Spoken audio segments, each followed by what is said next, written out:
Why you can't talk to the dead.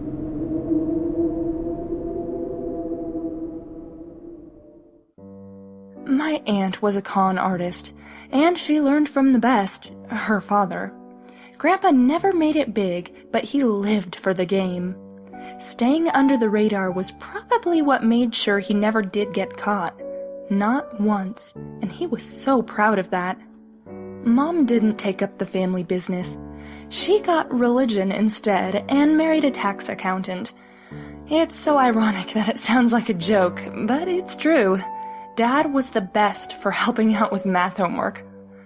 Mom's more colorful relations were kept at a figurative arm's length throughout my childhood, lest they corrupt me into following a more interesting life path. Aunt Cassie was the only one who could wiggle her way into my life. She was fully licensed as a psychologist, which made her a smidge more respectable. Aunt Cassie used her ability to read a person in a whole different way, one probably not intended by the university who issued her degree. Aunt Cassie was a bona fide psychic. She had a shop and everything: crystals, herbs, candles. Anything you needed to fill the mystic void in your life could be bought for a healthy markup at her little store. There was even a private room in the back that was used for her readings and seances. Because both my folks worked, I would often get dropped off at the shop, where I would help Aunt Cassie out with those little shows. Anything from messing with the lights to knocking on walls. Playing with the thermostat was my idea, and it was an effective one. Customers came to get chills down their spines, didn't they? Why not provide? Cassie helped me become the skeptic I am today. Showed me all the behind-the-scenes sleight-of-hand stuff. We'd watch daytime talk shows with magicians and mediums, and Cassie would explain every step, from a basic rundown of cold readings to how to spot an audience plant.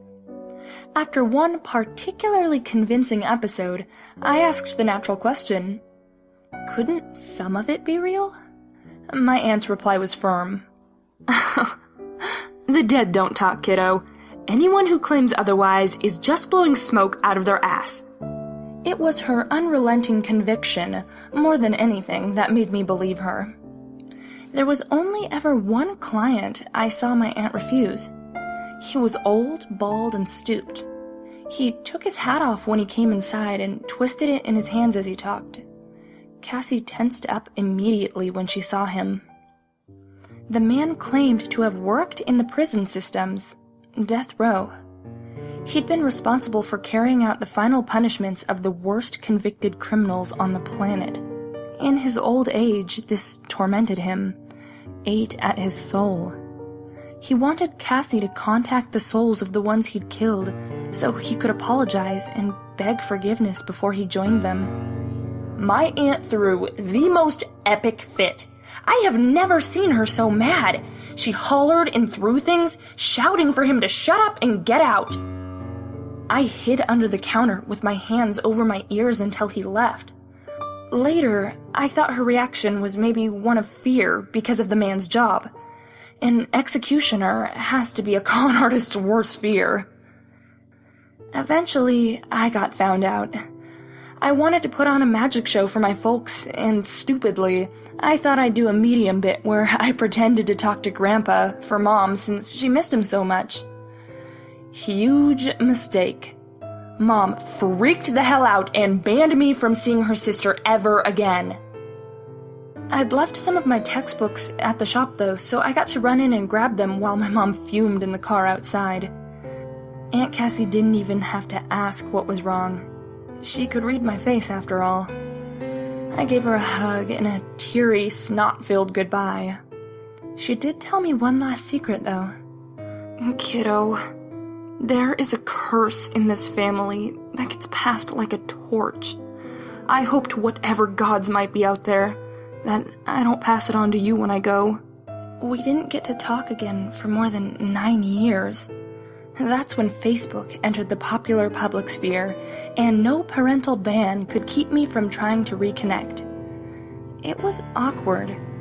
She had a tough go of life, diagnosed with a schizoid disorder that took her business from her. To pay the bills, she went legitimate, and with her old business went all her zest and playful passion for life. One day, I got home to a message waiting in my inbox that made my stomach drop to the floor. "I love you, kiddo. Remember what I told you?" I dialed her number, already crying. No answer. Didn't stop me from dialing again and again and again. I was too much of a mess to tell my mom. The police did that for me the next day. Car accident. Drunk driver. The funeral was a blur.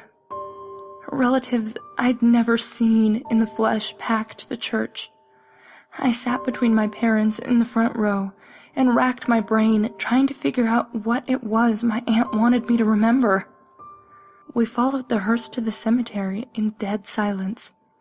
The priest did the last little speeches, and then I was left alone by her headstone, still straining to remember. Snatches of my parents' conversation floated in and out of my attention span. If only Cassie hadn't been so cryptic. "Expecting such a small turnout, it's a shame." Small turnout? That bothered me. The service had practically been stuffed to the rafters. I turned around to say something, and then I finally understood. Behind my parents, there was a whole host of people, all standing and staring dead ahead.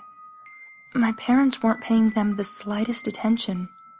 The priest muttered some soothing condolences and excused himself, walking right through the thick crowd without disturbing a single soul.